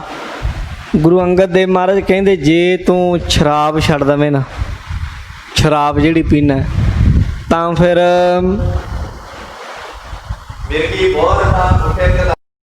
ਗੁਰੂ ਅੰਗਦ ਦੇਵ ਜੀ ਕਹਿੰਦੇ ਜਾ ਤੇਰੇ ਨਾਲ ਵਚਨ ਹੋਇਆ, ਤੂੰ ਗੁਰੂ ਘਰ ਸ਼ਰਾਬ ਛੱਡ ਜਾ, ਇੱਥੇ ਵਚਨ ਕਰ ਜਾ, ਤੈਨੂੰ ਮਿਰਗੀ ਦਾ ਰੋਗ ਨਹੀਂ ਹੋਵੇਗਾ ਮੁੜ ਕੇ। ਇਹ ਗੁਰੂ ਅੰਗਦ ਦੇਵ ਸਾਹਿਬ ਨੇ ਆਖਿਆ। ਮਹਾਰਾਜ ਗੁਰੂ ਅੰਗਦ ਦੇਵ ਮਹਾਰਾਜ ਕਹਿੰਦੇ ਹੋਰ ਵੀ ਕੋਈ ਰੋਗ ਤੈਨੂੰ ਨਹੀਂ ਚੰਬੜੇਗਾ, ਤੇਰੇ ਸਰੀਰ ਦੀ ਤੰਦ ਹਾਲ ਹੋ ਜਾਏਗੀ, ਮੁੜ ਤੈਨੂੰ ਕੋਈ ਰੋਗ ਨਹੀਂ ਹੋਵੇਗਾ। ਇਉਂ ਗੁਰੂ ਅੰਗਦ ਦੇਵ ਸਾਹਿਬ ਨੇ ਇਸ ਨੂੰ ਆਖਿਆ। ਪਰ ਇੱਕ ਵਚਨ ਯਾਦ ਰੱਖ ਲੈ, ਜੇ ਕਦੇ ਇਹ ਵਚਨ ਕਦੇ ਤੂੰ ਮੋੜਿਆ ਜਾਂ ਇਸ ਵਚਨ ਨੂੰ ਤੋੜਿਆ, ਉਲੰਘਣਾ ਕੀਤੀ ਸਾਡੇ ਨਾਲ ਕੀਤੇ ਵਚਨ ਦੀ, ਕਹਿੰਦੇ ਜੇ ਫਿਰ ਸ਼ਰਾਬ ਪੀ ਲਈ ਨਾ ਵਚਨ ਕਰਕੇ ਤੇ ਫਿਰ ਸਾਨੂੰ ਨਾ ਕਿ ਆਖੀ ਵਚਨ ਤੂੰ ਆਪ ਤੋੜੇਗਾ, ਅਸੀਂ ਜ਼ਿੰਮੇਵਾਰ ਨਹੀਂ ਹੋਵਾਂਗੇ। ਫਿਰ ਜੋ ਮਿਰਗੀ ਦੀ ਮਰਜ਼ੀ ਜੋ ਕਰੇ, ਫਿਰ ਵਚਨ ਫਿਰ ਨਹੀਂ ਟਲਣਾ ਤੇਰਾ ਸਮਾਂ। ਹਾਂ ਜਿੰਨਾ ਸਮਾਂ ਤੂੰ ਸ਼ਰਾਬ ਛੱਡ ਦੇਂਗਾ ਤੈਨੂੰ ਦੌਰਾ ਨਹੀਂ ਪਏਗਾ, ਮਿਰਗੀ ਨਹੀਂ ਹੋਏਗੀ, ਬਿਮਾਰ ਨਹੀਂ ਹੋਵੇਂਗਾ ਤੂੰ। ਤੇ ਮਹਾਰਾਜ ਕਹਿੰਦੇ ਜੇ ਸ਼ਰਾਬ ਪੀ ਲਈ ਫੇਰ ਵਚਨ ਤੋੜ ਦਿੱਤਾ, ਫਿਰ ਇਹ ਮਿਰਗੀ ਤੈਨੂੰ ਦੁਬਾਰਾ ਹੋ ਜਾਏਗੀ, ਅਸੀਂ ਜ਼ਿੰਮੇਵਾਰ ਨਹੀਂ ਹੋਵਾਂਗੇ। ਜਿਸ ਤੇ ਬੇਸਰ ਜਾਏ ਤਉ ਪ੍ਰਾਨ। ਜਿਹਦੇ ਕਰਕੇ ਫਿਰ ਤੇਰਾ ਨੁਕਸਾਨ ਹੋਵੇਗਾ, ਫਿਰ ਬਾਅਦ ਚ ਨਾ ਸਾਨੂੰ ਆਖੀ। ਗੁਣ ਬੰਧਨ ਕਰ ਸਦਾ ਸਿਧਾਰਾ। ਸੁਣ ਕੇ ਨਾ ਜੀ ਇਹਨੇ ਵਚਨ ਗੁਰੂ ਜੀ ਦਾ ਕਹਿੰਦਾ ਜੀ 7 ਵਚਨ ਹੈ, ਮੈਂ ਵਚਨ ਕਰਦਾ ਸੰਗਤ ਦੇ ਵਿੱਚ ਖੜ ਕੇ ਮੈਂ ਮੁੜ ਕੇ ਸ਼ਰਾਬ ਨਹੀਂ ਪੀਵਾਂਗਾ, ਮੈਨੂੰ ਰੋਗ ਨਾ ਹੋਵੇ, ਮਿਰਗੀ ਦਾ ਰੋਗ ਮੇਰਾ ਕੱਟਿਆ ਜਾਵੇ। ਇਉਂ ਵਚਨ ਕਰਕੇ ਗੁਰੂ ਅੰਗਦ ਦੇਵ ਸਾਹਿਬ ਨਾਲ ਆਪਣੇ ਘਰ ਚਲਾ ਗਿਆ। ਤਿਆਗ ਦੀਨ ਮਤ ਪਾਰ ਪ੍ਰਾਨ ਪਾਰ ਮੁਖਾਰਾ। ਉਸ ਦਿਨ ਤੋਂ ਸਾਧ ਸੰਗਤ ਨੇ ਸ਼ਰਾਬ ਪੀਣੀ ਛੱਡ ਦਿੱਤੀ। ਇਹ ਜਿਹੜਾ ਕਹਿ ਲੋ ਕਿ ਚੌਧਰੀ ਹੈ, ਇਹਨੇ ਬਿਲਕੁਲ ਹੀ ਸ਼ਰਾਬ ਛੱਡ ਹੀ ਦਿੱਤੇ। ਰੋਗ ਮਿਰਗੀ ਕੋ ਭਇਓ ਵਿਨਾਸਾ। ਜਿਹੜਾ ਰੋਗ ਸੀ ਮਿਰਗੀ ਦਾ ਉਹ ਵੀ ਹਟ ਗਿਆ, ਉਹ ਵੀ ਉਨਾ ਸਮਾਂ ਹੀ ਸੀ ਜਿੰਨਾ ਸਮਾਂ ਸ਼ਰਾਬ ਸੀ। ਦੁਨੀਆ ਦੇ ਜਿੰਨੇ ਰੋਗ ਹੈ ਗੁਰੂ ਦੇ ਹੁਕਮ ਤੋਂ ਬਾਹਰ ਥੋੜਾ ਨੇ। ਜੇ ਗੁਰੂ ਨੇ ਰੋਕ ਦਿੱਤਾ ਤੇ ਰੋਗ ਪਿੱਛੇ ਹੀ ਖੜ ਜਾਂਦੇ। ਰੋਗ ਦੀ ਕੀ ਤਾਕਤ ਹੈ ਕਿ ਗੁਰੂ ਜੀ ਦੇ ਹੁਕਮ ਦੀ ਉਲੰਘਣਾ ਕਰਕੇ ਧੱਕੇ ਨਾਲ ਲੱਗ ਜਾਵੇ। ਤੇ ਗੁਰੂ ਜੀ ਨੇ ਰੋਕਿਆ, ਇਹਨੇ ਸ਼ਰਾਬ ਛੱਡੀ ਤੇ ਇਹਦਾ ਰੋਗ ਹਟ ਗਿਆ ਚੌਧਰੀ ਦਾ। ਤਨ ਰੋਗੀ ਹੋਏ ਹੁਲਾਸਾ। ਹੁਣ ਸਰੀਰ ਤੰਦਰੁਸਤ ਹੋਣ ਲੱਗ ਗਿਆ, ਸ਼ਰਾਬ ਛੱਡ ਦਿੱਤੀ, ਅਕਲ ਟਿਕਾਉਣੇ ਆਉਣ ਲੱਗ ਪਈ, ਥੋੜੀ ਥੋੜੀ ਸੋਝੀ ਹੋ ਗਈ। ਸਰੀਰ ਜਿਹੜਾ ਪਹਿਲਾਂ ਸ਼ਰਾਬ ਦੇ ਨਸ਼ੇ 'ਚ ਚੂਰ ਹੋਇਆ ਰਹਿੰਦਾ ਸੀ, ਹੌਲੀ ਹੌਲੀ ਤੰਦਰੁਸਤ ਹੋਣ ਲੱਗ ਪਿਆ। ਨਿਰਾਕਾਰ ਸੁਖ ਭੋਗਿਓ ਪੀਨਾ। ਘਰ ਦੇ ਵਿੱਚ ਖੁਸ਼ਹਾਲੀ ਰਹਿਣ ਲੱਗ ਪਈ। ਹੌਲੀ ਹੌਲੀ ਉਹ ਦੁੱਖ ਭੁੱਲ ਗਿਆ, ਜਿਹੜਾ ਮਿਰਗੀ ਦਾ ਦੁੱਖ ਹੁੰਦਾ ਸੀ, ਦਰਦ ਸੀ ਨਾ ਜਿਹੜਾ, ਉਹ ਭੁੱਲ ਹੀ ਗਿਆ, ਸੁਖੀ ਹੋ ਗਿਆ ਜ਼ਿਆਦਾ। ਪੂਰਨਾ ਕੀਨ ਮਦੀਨਾ। ਇਹਦੇ ਮਨ 'ਚ ਸ਼ੰਕਾ ਆ ਗਿਆ। ਸ਼ੰਕਾ ਇਹ ਆਇਆ ਵੀ ਕਿਤੇ ਰੋਗ ਨਾ ਉੱਦਾਂ ਹੀ ਹਟ ਗਿਆ। ਗੁਰੂ ਦੇ ਬਚਨ ਕਰਕੇ ਸ਼ਰਾਬ ਛੱਡੀ, ਇਹਦੇ ਕਰਕੇ ਥੋੜਾ ਹਟਿਆ। ਸਾਡੇ ਵਿੱਚ ਵੀ ਇਦਾਂ ਦੇ ਬੰਦੇ, ਆਪਾਂ ਵੀ ਇਦਾਂ ਦੇ ਹੀ ਹੁੰਦੇ ਆ। ਜੇ ਤਾਂ ਕੋਈ ਕੰਮ ਹੋ ਜਾਏ ਸਾਡਾ, ਫਿਰ ਤੇ ਅਸੀਂ ਕਹਿੰਦੇ ਖੌਰੇ ਮੈਂ ਹੀ ਕੀਤਾ, ਮੇਰੇ ਕਰਕੇ ਹੀ ਹੋਇਆ, ਮੈਂ ਹੀ ਕੀਤਾ। ਜੇ ਮੈਂ ਨਾ ਕਰਦਾ ਤੇ ਕਿਵੇਂ ਹੋਣਾ ਸੀ। ਜੇ ਕਿਤੇ ਕੰਮ ਕੋਈ ਨਾ ਹੋਵੇ ਫਿਰ ਗੁਰੂ ਨੂੰ ਦੋਸ਼ ਦਿੰਦੇ। ਜੇ ਤਾਂ ਬੱਚਾ ਹੋ ਜੇ ਪਾਸ, ਫਿਰ ਤੇ ਮਾਂ ਪਤਾ ਕੀ ਕਹਿੰਦੀ, ਮੈਂ ਪੜ੍ਹਾਇਆ ਬੜਾ, ਮੈਂ ਟਿਊਸ਼ਨ ਰੱਖੀ, ਮੈਂ ਦੁੱਧ ਪਿਲਾਉਂਦੀ ਸੀ ਬੈਠੇ ਨੂੰ, ਪੱਖੀਆਂ ਝੱਲਦੀ ਸੀ, ਚੂਰੀਆਂ ਕੁੱਟ-ਕੁੱਟ ਖਵਾਉਂਦੀ ਸੀ, ਮੈਂ ਕਰਾਇਆ। ਜਿਹੋ ਜਿਹੇ ਫੇਲ ਕਹਿੰਦੇ ਰੱਬ ਨੇ ਫੇਲ ਕਰਤਾ। ਤੁਹਾਡੇ ਨਿਆਣਿਆਂ ਨੂੰ ਫੇਲ ਕਰਨ ਲਈ ਰੱਖਿਆ ਰੱਬ, ਬੈਠਾ ਉਹ ਵੀ ਜਿੱਦਣ ਤੇਰੇ ਨਿਆਣੇ ਦੀ ਆਈ ਨਾ ਸ਼ੀਟ ਉਦਣ ਬਸ ਗਲਤ ਘਾਟੇ ਮਟੇ ਮਾਰਨੇ ਨੇ ਨਾ। ਇਹ ਸਾਧ ਸੰਗਤ ਜੀ, ਇਹ ਅੱਧੇ ਕੁ ਨਾਸਤਿਕ ਹੁੰਦੇ ਇੱਦਾਂ ਦੇ ਲੋਕ। ਇੱਦਾਂ ਦੇ ਲੋਕਾਂ ਦਾ ਜ਼ਿਆਦਾ ਉਲਝਣ ਤਾਣੇ ਵਾਲਾ ਕੰਮ ਹੁੰਦਾ। ਜਿਹੜੇ ਤਾਂ ਪੂਰੇ ਹੁੰਦੇ ਉਹ ਅੱਛਾਈ ਵੀ ਬੁਰਾਈ ਵੀ ਆਪਣੇ ਗੱਲ ਲੈਂਦੇ। ਜਿਹੜੇ ਪੂਰੇ ਹੁੰਦੇ ਆਸਤਿਕ, ਉਹ ਚੰਗਾ ਵੀ ਹੋ ਗਿਆ ਮਾੜਾ ਵੀ ਹੋ ਗਿਆ, ਸਭ ਰੱਬ ਨੇ ਕਰਵਾ ਲਿਆ। ਜਿਹੜੇ ਸਾਡੇ ਵਰਗੇ ਵਿਚਕਾਰਲੇ ਜੇ ਹੁੰਦੇ, ਉਹ ਚੰਗੀਆਂ ਗੱਲਾਂ ਆਪਣੇ ਸਿਰ ਲਈ ਜਾਂਦੇ, ਮੈਂ ਕੀਤੀਆਂ। ਜੇ ਕੋਈ ਮਾੜਾ ਕੰਮ ਹੋ ਗਿਆ, ਕੋਈ ਗਲਤੀ ਹੋ ਗਈ, ਫਿਰ ਕਹਿਣਗੇ ਮੁਕੱਦਰ 'ਚ ਆ ਗਈ, ਕੋਈ ਕਿਸਮਤ 'ਚ ਹੋ ਗਈ, ਕੋਈ ਰੱਬ ਨੇ ਕਰ ਦਿੱਤੀ, ਇੱਦਾਂ ਹੀ ਲਿਖਿਆ ਹੁਣ ਇੱਦਾਂ ਕਰਦੇ ਆ। ਇਹ ਜਿਹੜਾ ਖਡੂਰ ਸਾਹਿਬ ਦਾ ਰਹਿਣ ਵਾਲਾ ਚੌਧਰੀ ਸੀ ਨਾ, ਇਹਦੀ ਬਿਮਾਰੀ ਤੇ ਹਟ ਗਈ ਗੁਰੂ ਕੀ ਸੰਗਤ ਵਿੱਚ ਬਚਨ ਕਰਨ ਨਾਲ। ਪਰ ਇਹਦੇ ਮਨ 'ਚ ਸ਼ੰਕਾ ਆ ਗਈ, ਕਹਿੰਦਾ ਆਪੇ ਹਟ ਗਈ ਹੋਣੀ। ਗੁਰੂ ਨਾਲ ਬਚਨ ਕੀਤਿਆਂ ਥੋੜਾ ਹਟੀ ਹੈ, ਬਿਮਾਰੀਆਂ ਵੀ ਕਦੇ ਕਿਸੇ ਦੇ ਬਚਨ ਕੀਤਿਆਂ ਹਟਦੀਆਂ ਨੇ। ਕਿਹੜੇ ਸਾਧ ਸੰਤ ਮਹਾਤਮਾ ਗੁਰੂ ਪੀਰ 'ਚ ਏਡੀ ਤਾਕਤ ਹੈ ਕਿ ਬਿਮਾਰੀ ਰੋਕ ਦਵੇ। ਤੇ ਮੂਰਖ ਸੀ ਇਹ ਜਿਹੜਾ ਗੁਰੂ ਜੀ ਦੇ ਨਾਲ ਕੀਤੇ ਬਚਨਾਂ ਨੂੰ ਭੁੱਲ ਬੈਠਾ। ਪਤਾ ਨਿਹਾਰ ਲੀਨ ਵੀ ਲੈ। ਅੱਖਾਂ ਨਾਲ ਨਾਲੇ ਸਭ ਕੁਝ ਵੇਖ ਲਿਆ, ਜਾਣ ਲਿਆ, ਪਰ ਫਿਰ ਵੀ ਗਲਤੀ ਕਰੀ ਜਾਂਦਾ ਹੈ। ਮਨ ਹੌਲੀ ਹੌਲੀ ਸਾਧ ਸੰਗਤ ਜੀ ਢਹਿੰਦੀ ਕਲਾ 'ਚ ਜਾਣ ਲੱਗ ਪਿਆ। ਜਦੋਂ ਸ਼ੰਕਾ ਆ ਜਾਏ ਮਨ 'ਚ, ਫਿਰ ਮਨ ਟਿਕਦਾ ਨਹੀਂ, ਜੋ ਮਰਜ਼ੀ ਕਰੀ ਜਾਓ। ਮਨ ਦੇ ਵਿੱਚ ਸ਼ੰਕਾ ਆਉਣ ਨਾ ਦਿਓ। ਜਿਨ੍ਹਾਂ ਦੀ ਸੰਗਤ 'ਚੋਂ ਸ਼ੰਕਾ ਆਵੇ ਉਹ ਬੰਦੇ ਦੀ ਸੰਗਤ 'ਤੇ ਛੱਡ ਦਿਓ। ਗੁਰੂ 'ਤੇ ਭਰੋਸਾ ਪੂਰਾ ਹੀ ਹੋਣਾ ਚਾਹੀਦਾ। ਪਰ ਜਿਉਂ ਸ਼ੰਕਾ ਆਇਆ, ਮਨ ਢਹਿੰਦੀ ਕਲਾ 'ਚ ਜਾਣ ਲੱਗਿਆ। ਇੱਕ ਦਿਨ ਐਸਾ ਹੋਇਆ, ਸ਼ਾਮ ਦਾ ਸਮਾਂ, ਕਾਲੀਆਂ ਘਟਾਵਾਂ ਚੜ੍ਹ ਆਈਆਂ। ਐ ਸਾਉਣ ਦਾ ਮਹੀਨਾ ਜਾਏ, ਬੂੰਦਾਂ ਜੀਆਂ ਵਰਸੀਆਂ, ਐ ਠੰਡਕ ਜੀ ਹੋ ਗਈ। ਠੰਡੀ ਠੰਡੀ ਹਵਾ ਚੱਲੀ, ਜਦੋਂ ਰੁਮਕ ਰੁਮਕ ਠੁਮਕ ਠੁਮਕ ਹਵਾ ਚੱਲਦੀ ਮਨ ਨੂੰ ਬੜਾ ਸਾਧ ਸੰਗਤ ਜੀ ਮਦਹੋਸ਼ ਜਿਹਾ ਕਰਦੀ ਹੈ। ਮਦਰ ਮਦਰ ਗਰਜਤ ਘਟਕਾਰੀ ਹੌਲੀ ਹੌਲੀ ਕਾਲੀਆਂ ਕਾਲੀਆਂ ਘਟਾਵਾਂ ਗਰਜਣ ਲੱਗੀਆਂ ਕਿਤੇ ਕਾਲੀ ਘਟਾ ਚੜ੍ਹ ਆਈ ਹੈ। ਅਹੀ ਮਦਰਾ ਨੀਂਦ ਮਗਾਈ ਬਸ ਇਦਾਂ ਦਾ ਮੌਸਮ ਜਿਹਾ ਹੋਇਆ, ਕਾਲੀਆਂ ਘਟਾਵਾਂ, ਥੋੜੀ ਥੋੜੀ ਕਣੀ, ਠੰਡੀ ਠੰਡੀ ਹਵਾ ਵਗੀ। ਜਦੋਂ ਮਨ ਤੇ ਪਹਿਲਾਂ ਹੀ ਕਾਬੂ ਨਹੀਂ ਸੀ, ਬਸ ਆਪਣੇ ਨੌਕਰ ਨੂੰ ਆਵਾਜ਼ ਮਾਰ ਕੇ ਕਹਿੰਦਾ ਗੱਲ ਸੁਣ ਓਏ ਉਰੇ ਆ। ਕਹਿੰਦਾ ਮਹਾਰਾਜ ਹੁਕਮ ਕਰੋ। ਕਹਿੰਦਾ ਬਈ ਜਾ ਫੜ ਕੇ ਲਿਆ ਬੋਤਲ ਲਿਆ। ਉਹ ਤੇ ਪਹਿਲਾਂ ਹੀ ਚਾਹੁੰਦੇ ਸੀ ਬਖਸ਼ਿਸ਼ ਲੈਣਾ, ਨਾਲ ਦੀ ਨਾਲ ਡੋਲੂ ਭਰਾ ਕੇ ਸ਼ਰਾਬ ਦਾ ਲੈ ਆਇਆ। ਮੁਕਿਆ ਜਦਾਰ ਹੋ ਨਾ ਜਾਈ ਮਨ ਵਿੱਚ ਸਾਧ ਸੰਗਤ ਜੀ ਵਿਸ਼ਿਆਂ ਦੀ ਚਾਹਨਾ ਸੀ, ਮਨ ਉਲਟਾ ਪੈ ਗਿਆ, ਗਲਤ ਰਾਹ ਪੈ ਗਿਆ, ਕੁਸੰਗੀਆਂ ਦੀ ਸੰਗਤ 'ਚ ਪੈ ਗਿਆ। ਜਿਹੜੇ ਕਹਿੰਦੇ ਸੀ ਉਹ ਤੂੰ ਤੇ ਵੈਸੇ ਹੀ ਸ਼ਰਾਬੀ ਸੀ, ਜਿਨ੍ਹਾਂ ਨੂੰ ਕੁਝ ਖਾਣ ਪੀਣ ਨੂੰ ਮਿਲਦਾ ਸੀ ਉਹ ਕਹਿੰਦੇ ਰਹਿੰਦੇ ਸੀ ਇਹਨੂੰ, ਉਹ ਤੂੰ ਗੁਰੂ ਜੀ ਦੀ ਸੰਗਤ 'ਚ ਜਾਣ ਲੱਗ ਪਿਆ, ਉੱਥੇ ਤੈਨੂੰ ਕੀ ਮਿਲਣਾ, ਕੀ ਫਾਇਦਾ। ਆਹ ਦੇਖ ਲੈ, ਆਪਾਂ ਪਹਿਲਾਂ ਇਹੋ ਜਿਹੇ ਟਾਈਮ ਨੂੰ ਸ਼ਾਮ ਨੂੰ 2 ਘੰਟੇ ਬਹਿੰਦੇ ਸੀ, ਟਾਈਮ ਸੌਖਾ ਲੰਘਦਾ ਸੀ, ਪੀਂਦੇ ਖਾਂਦੇ ਸੀ। ਆਹ ਲੱਗਦਾ ਹੁਣ ਕਮਜ਼ੋਰ ਹੋ ਗਿਆ, ਉਦੋਂ ਬਾਅਦ ਤੂੰ ਚਿੜਚਿੜਾ ਜਿਹਾ ਹੋ ਗਿਆ, ਗੁੱਸਾ ਬੜਾ ਕਰਨ ਲੱਗ ਪਿਆ, ਇੱਦਾਂ ਦੀਆਂ ਗੱਲਾਂ ਕਰਨ ਲੱਗ ਜਾਂਦੇ ਨਾਲ ਵਾਲੇ। ਕਿਉਂ? ਉਹਨਾਂ ਨੂੰ ਖਾਣ ਨੂੰ ਜਿੰਨੀ ਜੋ ਮਿਲਦਾ। ਤੇ ਉਹਨਾਂ ਦੀ ਸੰਗਤ ਵਿੱਚ ਆ ਕੇ ਸਾਧ ਸੰਗਤ ਸ਼ਰਾਬ ਪੀ ਬੈਠਾ ਇਹ ਮੁੜ ਕੇ। ਕਰਿਆ ਪਾਨ ਨੁਕਰ ਮਗਾਏ ਇਹਨੇ ਸਾਧ ਸੰਗਤ ਜੀ ਸ਼ਰਾਬ ਮੰਗਾ ਕੇ ਨਾ ਸ਼ਰਾਬ ਪੀਤੇ ਖਾਵਤ ਚੜਿਆ ਅਮਨ ਗੁਣ ਛਾਏ ਤੇ ਸਾਧ ਸੰਗਤ ਜੀ ਇਹਨੇ ਮੁੜ ਕੇ ਪੀ ਕੇ ਨਾ ਸ਼ਰਾਬ ਤੇ ਉੱਤੇ ਚੜ ਗਿਆ ਜਾਏ ਹਰੂੜਿਓ ਮੋਹਰ ਅਟਾਰੀ ਤੇ ਉੱਤੇ ਨਾ ਅਟਾਰੀ ਤੇ ਜਾ ਚੜਿਆ। ਸ਼ਰਾਬ ਸ਼ਰੂਬ ਪੀ ਕੇ ਡੱਕ ਕੇ ਨਾ ਹਵੇਲੀ ਸੀ, ਤੀਜੀ ਚੌਥੀ ਮੰਜ਼ਿਲ ਉੱਤੇ ਜਾ ਚੜਿਆ। ਵਿਖਨ ਬਹਾਰ ਬਰਕਿਓ ਮਾਰੀ ਸ਼ਰਾਬ ਪੀਤੀ ਤੇ ਅੰਦਰ ਅਮਲ ਨਸ਼ਾ ਆ ਗਿਆ, ਅੱਖਾਂ ਲਾਲ ਹੋ ਗਈਆਂ ਤੇ ਉੱਤੇ ਚੜ ਕੇ ਨਾ ਫਿਰ ਪਿਖਨ ਬਹਾਰ ਬਰਖਿਓ ਬਾਰੀ, ਬਰਖ ਤੋਂ ਬਾਰੀ ਵੀ ਮੀਂਹ ਪੈਂਦੇ ਨੂੰ ਵੇਖਾਂ। ਕਈ ਦਿਨਾਂ ਬਾਅਦ ਕਹਿੰਦਾ ਸ਼ਰਾਬ ਪੀਤੀ ਨਜ਼ਾਰਾ ਆਨੰਦ ਵੜਾਇਆ ਇਉਂ ਕਹਿੰਦਾ। ਉਹਦੇ ਸਿਰ ਉੱਚੇ ਕਹਿ ਪੁਕਾਰਾ ਉੱਚੇ ਚੜ ਕੇ ਨਾ ਸਾਹਮਣੇ ਗੁਰੂ ਘਰ ਸੀ, ਖਡੂਰ ਸਾਹਿਬ ਜਿੱਥੇ ਗੁਰੂ ਅੰਗਦ ਦੇਵ ਜੀ ਰਹਿੰਦੇ ਸਨ, ਇਹਦੇ ਸਾਹਮਣੇ ਗੁਰੂ ਘਰ ਨਜ਼ਰ ਪੈ ਗਿਆ ਤੇ ਉਧਰ ਨੂੰ ਮੂੰਹ ਕਰਕੇ ਨਾ ਉੱਚੇ ਦੇਣੇ ਬੋਲਿਆ। ਮਦ ਮਾਨ ਭਇਓ ਮਦਵਾਰਾ ਸ਼ਰਾਬ ਪੀ ਕੇ ਤੇ ਅਕਲ ਭੁੱਲ ਗਈ ਸ਼ਰਾਬ ਦੀ। ਇਹ ਸਾਧ ਸੰਗਤ ਜੀ ਭੈੜੀ ਕਹਿ ਲੋ, ਲੱਤ ਬੜੀ ਭੈੜੀ ਆ, ਬੰਦੇ ਦੀ ਬੁੱਧੀ ਮਾਰ ਦਿੰਦੀ ਆ, ਇਹ ਅਕਲ ਮਾਰ ਦਿੰਦੀ, ਅਕਲ ਨਹੀਂ ਰਹਿੰਦੀ।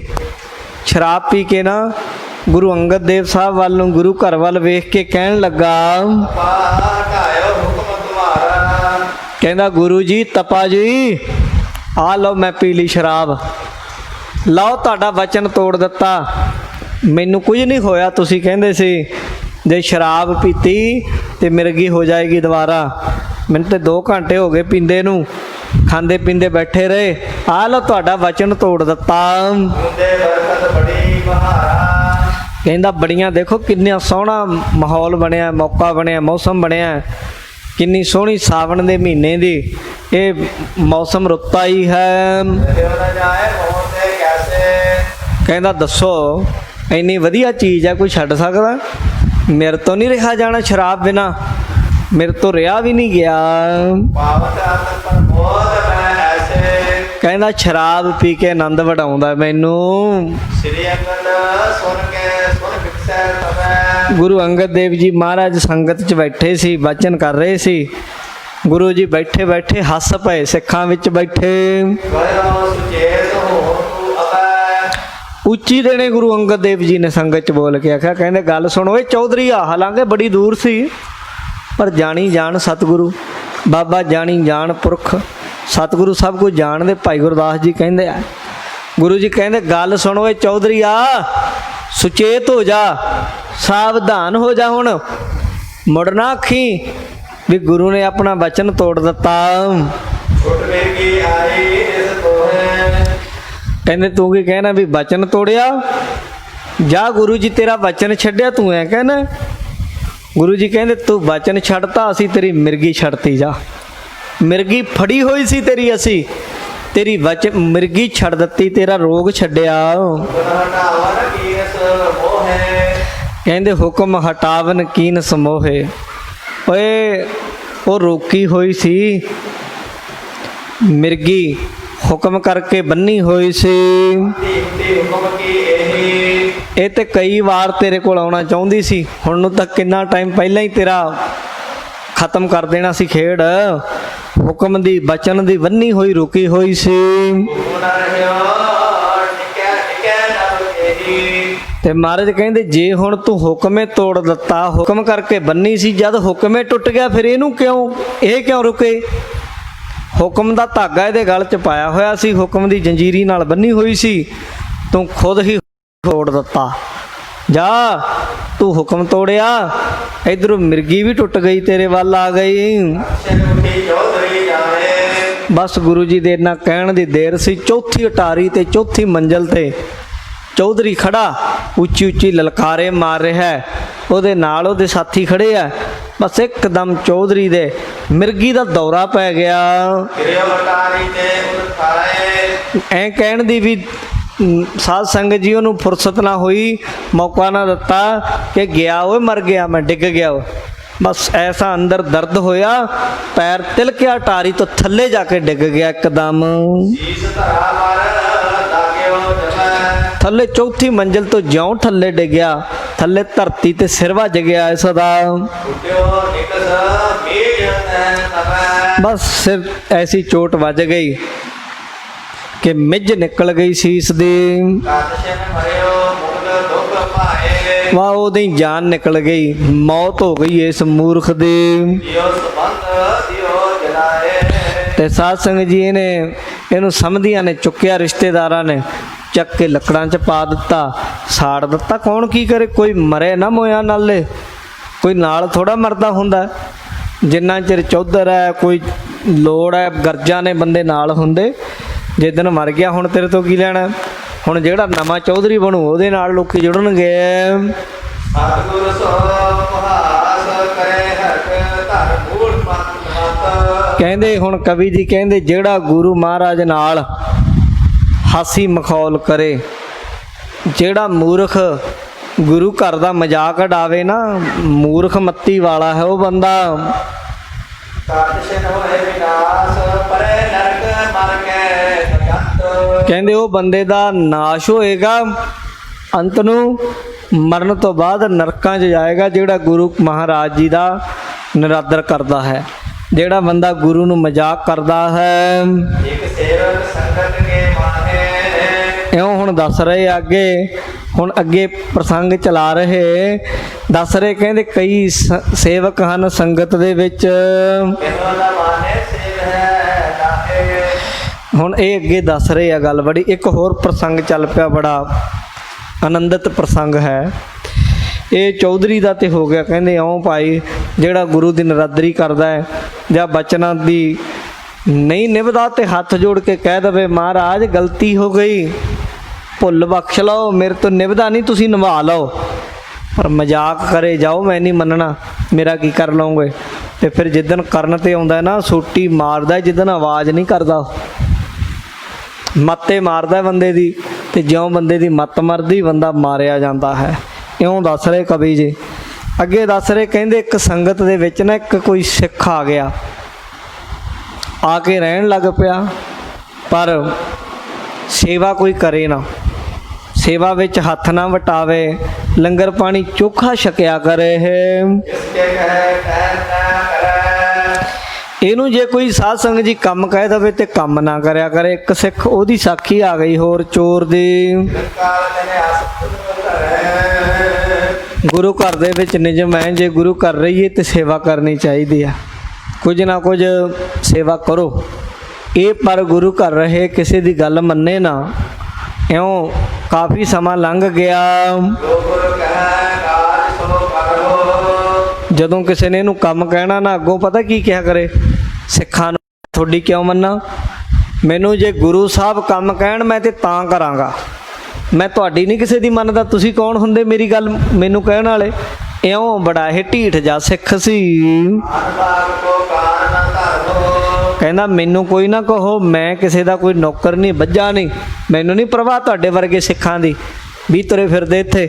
ਮੈਨੂੰ ਤੇ ਗੁਰੂ ਜੀ ਜੇ ਗੱਲ ਕਹਿਣ ਮੈਂ ਤਾਂ ਮੰਨਾਂਗਾ। ਨਿਰੰਕਾਰ ਵਿਦਿਓ ਤੈ ਮੈਂ ਤੇ ਗੁਰੂ ਕਾ ਸਿੱਖਾਂ, ਵੱਡਾ ਸਿੱਖਾਂ, ਮੇਰੇ ਵਰਗਾ ਕੋਈ ਸਿੱਖ ਵੀ ਨਹੀਂ। ਇਉਂ ਇਹ ਕਰਿਆ ਕਰੇ।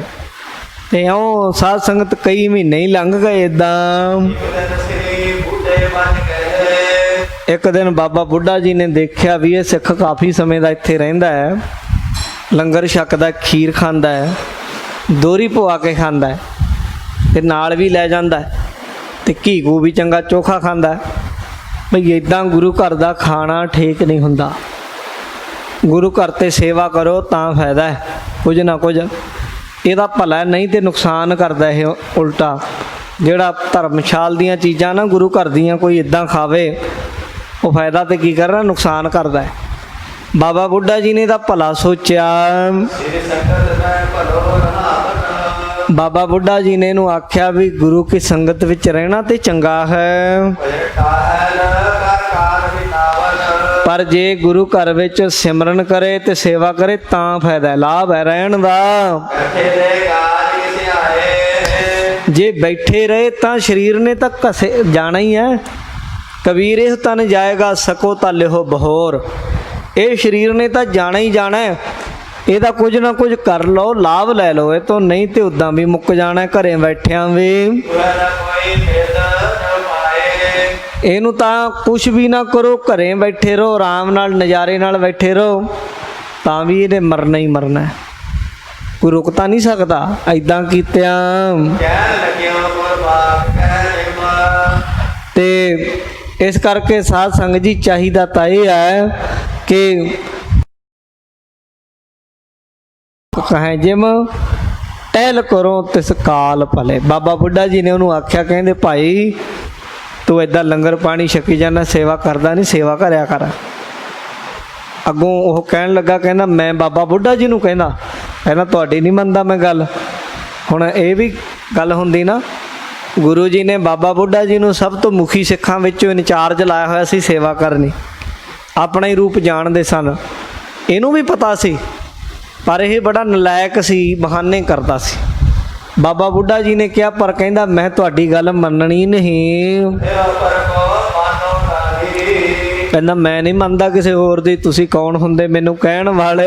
ਨਿਸ਼ਚੈ ਮੇਰੇ ਮਨ ਬਾਣੀ। ਮੇਰੇ ਤਾਂ ਨਿਸ਼ਚਾ ਗੁਰੂ ਪ੍ਰਤੀ ਹੈ, ਮੇਰੇ ਅੰਦਰ ਭਰੋਸਾ ਜਿਹੜਾ ਹੈ। ਹੋਰ ਦਿਸੈ ਬੀਤਾ ਕਿਰਪਾ। ਹੋਰ ਤੇ ਮੇਰਾ ਕਿਸੇ ਤੇ ਨਿਸ਼ਚਾ ਨਹੀਂ। ਇਉਂ ਸਾਧ ਸੰਗਤ ਬਾਬਾ ਬੁੱਢਾ ਜੀ ਨੇ ਸਮਝਾਇਆ, ਪਰ ਇਹ ਮੰਨਿਆ ਨਾ। ਬਾਬਾ ਬੁੱਢਾ ਜੀ ਚੁੱਪ ਕਰ ਰਹੇ ਵੀ ਚਲੋ ਕੋਈ ਨਾ, ਹੁਣ ਕੀ ਕਰੀਏ, ਇਹਦੀ ਸ਼ਿਕਾਇਤ ਥੋੜਾ ਲਾਉਣੀ ਆ। ਬਾਬਾ ਬੁੱਢਾ ਜੀ ਦਾ ਸੁਭਾਅ ਨਹੀਂ ਸੀ ਕਿ ਕਿਸੇ ਸਿੱਖ ਦੀ ਸ਼ਿਕਾਇਤ ਦੂਜੇ ਦੀ ਕਰਨੀ, ਪਰ ਆਪਣੀ ਕਰਨੀ ਅੱਗੇ ਆਉਂਦੀ ਆ। ਕੁਝ ਕੁ ਦਿਨ ਇੱਦਾਂ ਬੀਤ ਗਏ।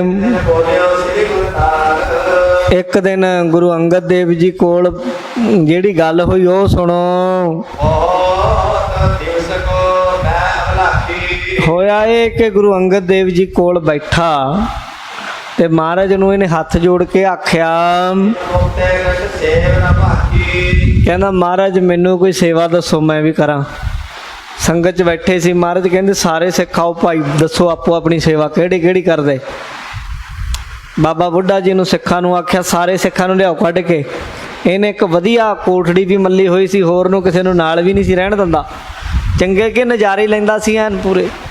ਤੇ ਪਰ ਅੱਜ ਗੁਰੂ ਜੀ ਦੇ ਕਹਿਣ ਤੇ ਸਾਰੇ ਸਿੱਖ ਲਿਆਏ ਤੇ ਇਹਨੂੰ ਵੀ ਕੱਢ ਲਿਆਂਦਾ। ਇਹ ਆਂਦਾ ਨਹੀਂ ਸੀ, ਪਰ ਸਿੱਖਾਂ ਦੇ ਅੱਗੇ ਤਕੜੇ ਪਹਿਲਵਾਨਾਂ ਦੇ ਅੱਗੇ ਰਿਹਾ ਨਾ ਗਿਆ ਇਹ ਤੋਂ। ਸਿੱਖ ਕਹਿੰਦੇ ਵੀ ਜਾਣਾ ਤੇ ਪੈਣਾ, ਚੱਲ ਪਵੇਂ ਤਾਂ ਚੰਗਾ, ਨਹੀਂ ਚੁੱਕ ਕੇ ਲੈ ਜਾਵਾਂਗੇ, ਚੱਲ। ਕਹਿੰਦਾ ਨਹੀਂ ਮੈਂ ਚੱਲਦਾ। ਜਦੋਂ ਗੁਰੂ ਜੀ ਨੇ ਸਭ ਨੂੰ ਪੁੱਛਿਆ, ਭਾਈ ਸਿੱਖਾ ਤੂੰ ਕੀ ਕਰਦਾ ਹੈ, ਕਿੰਨੀ ਬਾਣੀ ਪੜ੍ਹਦਾ ਹੈ, ਕਿਸ ਤਰੀਕੇ ਤੇਰੇ ਜੀਵਨ ਵਿੱਚ ਕਿੰਨੀ ਉੱਚਤਾ ਆਈ, ਕਿਵੇਂ ਤੇਰਾ ਮਨ ਵਿਸ਼ਿਆਂ ਵੱਲੋਂ ਰੁਕਿਆ, ਕਿਹੜੀ ਕਿਹੜੀ ਸੇਵਾ ਕਰਦਾ ਹੈ, ਸਭ ਨੇ ਦੱਸੀ। ਜਦੋਂ ਇਹਦੀ ਵਾਰੀ ਆਈ, ਕਹਿੰਦੇ ਕਿੰਨਾ ਟਾਈਮ ਹੋ ਗਿਆ, ਕਹਿੰਦਾ ਜੀ 6-7 ਮਹੀਨੇ ਹੋ ਗਏ। ਅੱਛਾ ਭਾਈ ਕੀ ਸੇਵਾ ਕਰਦਾ ਹੈ? ਕਹਿੰਦਾ ਜੀ ਕੋਈ ਸੇਵਾ ਨਹੀਂ। ਅੱਛਾ ਤੇ ਬਾਣੀ ਕਿੰਨੀ ਪੜ੍ਹਦਾ? ਬਾਣੀ ਕੋਈ ਨਹੀਂ ਪੜ੍ਹਦਾ। ਹੈ ਬਿਮਾਰ ਹੈ? ਨਾ ਜੀ ਬਿਮਾਰ ਨਹੀਂ। ਕੋਈ ਹੱਡ ਟੁੱਟਿਆ? ਨਾ ਜੀ ਕੁਛ ਨਹੀਂ, ਬਿਲਕੁਲ ਹੱਟਾ ਕੱਟਾ। ਮੈਂ ਤੇ 2 ਜਣਿਆਂ ਨੂੰ ਖਿੱਚ ਲਵਾਂ ਜੀ ਇੰਨੀ ਤਾਕਤ। ਅੱਛਾ ਫਿਰ ਗੱਲ ਕੀ ਆ? ਸੇਵਾ ਨਹੀਂ ਕਰਦਾ, ਬਾਣੀ ਨਹੀਂ ਪੜ੍ਹਦਾ, ਬਿਮਾਰ ਤੂੰ ਨਹੀਂ, ਲੰਗਰ ਛਕਦਾ ਹੈ। ਲੰਗਰ ਤੇ ਮਹਾਰਾਜ ਬੜਾ ਵਧੀਆ ਬਣਦਾ ਤੇ ਵਾਹਵਾ ਛਕ ਲਈਦਾ, 2-3 ਜਣਿਆਂ ਦਾ। ਸਿੱਖ ਕਹਿੰਦੇ ਜੀ ਕਈ ਜਣਿਆਂ ਦਾ ਛਕਦਾ। ਮਹਾਰਾਜ ਕਹਿੰਦੇ ਸੇਵਾ ਕਿਉਂ ਨਹੀਂ ਕਰਦਾ? ਕਹਿੰਦਾ ਜੀ ਤੁਸੀਂ ਮੈਨੂੰ ਕਹੀ ਨਹੀਂ ਸੇਵਾ, ਇਉਂ ਆਖਣ ਲੱਗਿਆ ਹੈ। ਗੁਰੂ ਜੀ ਨੇ ਦੇਖਿਆ ਨਾ, ਕਹਿੰਦੇ ਓਹੋ, ਚੁੱਪ ਕਰ ਗਏ ਕੁਝ ਸਮਾਂ। ਕਹਿੰਦੇ ਤੇਰੀ ਤੇ ਉਮਰ ਥੋੜੀ ਰਹਿ ਗਈ ਮੂਰਖਾ, ਦਿਨੇ 4 ਰਹਿ ਗਏ, 2 ਥੋੜੇ ਰਹਿ ਗਏ। ਤੈਨੂੰ ਸਮਾਂ ਮਿਲਿਆ ਸੀ ਸੇਵਾ ਕਰਨ ਦਾ, ਸੇਵਾ ਕਰਕੇ ਸਿਮਰਨ ਕਰਕੇ ਆਪਣਾ ਜਨਮ ਸਫਲਾ ਕਰ ਲੈਂਦਾ, ਪਰ ਤੂੰ ਸੇਵਾ ਵੀ ਨਾ ਕੀਤੀ, ਸਿਮਰਨ ਵੀ ਨਾ ਕੀਤਾ ਤੇ ਅੱਗੋਂ ਸਿੱਖਾਂ ਨਾਲ ਆਕੜਦਾ ਰਿਹਾ। ਮਹਾਰਾਜ ਕਹਿਣ ਲੱਗੇ ਅੱਗੋਂ, ਗੁਰੂ ਜੀ ਨੇ ਦੇਖਿਆ ਵੀ ਇਹਦਾ ਭਲਾ ਕਰ ਦਈਏ, ਇਹਨੂੰ ਬਚਨ ਕਰਕੇ ਨਾ, ਜਿਹੜਾ ਬਚਨ ਕਮਾ ਲਵੇ। ਗੁਰੂ ਜੀ ਨੇ ਕਿਹੜਾ ਮਾਰਨਾ ਸੀ, ਤਾਰਨਾ ਸੀ। ਕਹਿੰਦੇ ਇਉਂ ਕਰ, ਜਾ ਕੇ ਬਾਹਰ ਜੰਗਲ 'ਚ ਚੱਲ ਜਾ, ਲੱਕੜਾਂ ਇਕੱਠੀਆਂ ਕਰਕੇ ਅੱਗ ਲਾ ਕੇ ਆਪਣੇ ਆਪ ਨੂੰ ਸੜ ਕੇ ਮਰ ਜਾ। ਗੱਲ ਤੇ ਕੁਝ ਹੋਰ ਸੀ, ਇਹਨੂੰ ਬਣਾਉਣਾ ਤੇ ਕਿਤੇ ਮੰਤਰੀ ਸੀ, ਉੱਚੀ ਪੋਸਟ ਤੇ ਬਿਠਾਉਣਾ ਸੀ। ਜੇ ਬਚਨ ਮੰਨ ਲੈਂਦਾ। ਸੁਣ ਕੇ ਨਾ ਗੁਰੂ ਜੀ ਦਾ ਬਚਨ ਇੱਕਦਮ ਬੜਾ ਪਰੇਸ਼ਾਨ ਹੋਇਆ ਵੀ ਆਹ ਕੀ, ਮੈਨੂੰ ਤਾਂ ਐਂ ਸੀ ਵੀ ਕੋਈ ਸੇਵਾ ਆਖਣਗੇ, ਇਹ ਤੇ ਮੈਨੂੰ ਆਖ ਦਿੱਤਾ ਅੱਗ ਲਾ ਕੇ ਮਰ ਜਾਈ। ਜੰਗਲ ਨੂੰ ਚਲਾ ਗਿਆ, ਲੱਕੜੀਆਂ ਇਕੱਠੀਆਂ ਕਰ ਲਈਆਂ ਇਹਨੇ।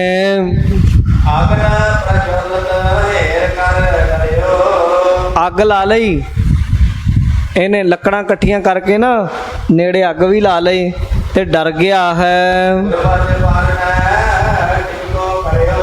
ਪਰ ਇਹਦਾ ਮਨ ਡਰ ਗਿਆ ਵੀ ਜੇ ਕਿਤੇ ਸੱਚੀ ਉਹਨਾਂ ਸੜ ਜਾਵਾਂਗੇ ਤੇ ਮੈਂ ਅੰਦਰ, ਤੇ ਪਿੱਛੇ ਹਟ ਗਿਆ।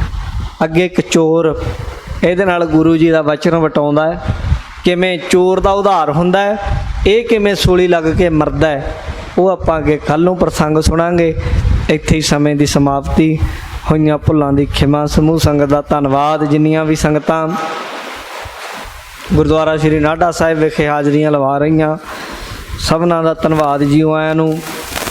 ਸਾਡੇ ਫੇਸਬੁੱਕ ਪੇਜ ਦੇ ਉੱਤੇ ਗੁਰਦੁਆਰਾ ਨਾਢਾ ਸਾਹਿਬ ਪਾਤਸ਼ਾਹੀ 10ਵੀਂ ਦੇ ਉੱਤੇ ਬੈਠ ਕੇ ਦੂਰ ਦੁਰਾਡੇ ਤੋਂ ਸੰਗਤਾਂ ਦੇਸ਼ਾਂ ਵਿਦੇਸ਼ਾਂ ਵਿੱਚ ਬੈਠ ਕੇ ਗੁਰਬਾਣੀ ਗੁਰ ਇਤਿਹਾਸ ਦੀ ਕਥਾ ਸੁਣਦੀਆਂ। ਸਭਨਾਂ ਦਾ ਧੰਨਵਾਦ। ਵੱਧ ਤੋਂ ਵੱਧ ਗੁਰੂ ਘਰ ਸੰਗਤਾਂ ਆਓ, ਗੁਰੂ ਵਾਲੇ ਬਣੋ। ਹੈ ਚੁੱਤ ਹੈ ਪਾਰ ਬ੍ਰਹਮ ਅਵਿਨਾਸ਼ੀ ਅਗਨਾਸ਼, ਹੈ ਪੂਰਨ ਹੈ ਸਰਬ ਮੈਂ ਦੁਖ ਭੰਜਨ ਗੁਣਤਾਸ, ਹੈ ਸੰਗੀ ਹੈ ਨਿਰੰਕਾਰ, ਹੈ ਨਿਰਗੁਣ ਸਭ ਟੇਕ, ਹੈ ਗੋਬਿੰਦ ਹੈ ਗੁਣ ਨਿਦਾਨ, ਜਾ ਕੈ ਸਦਾ ਵਿਵੇਕ, ਹੈ परम पुर हर हरे, है पीहो बनहार, हे संतां के सदा संग निधारा आधार, हे ठाकुर हों दासरो मैं निर्गुण गुण नहीं कोय, नानक दीजै नाम दान राखों ही है पुरखो, आए प्रभ शरणागति कृपा निध दयाल, एक अखर हर मन बस्त नानक, वाहिगुरु नाम जहाज है चढ़े सो तरे पार, जो शरदा कर सेवदे गुर पा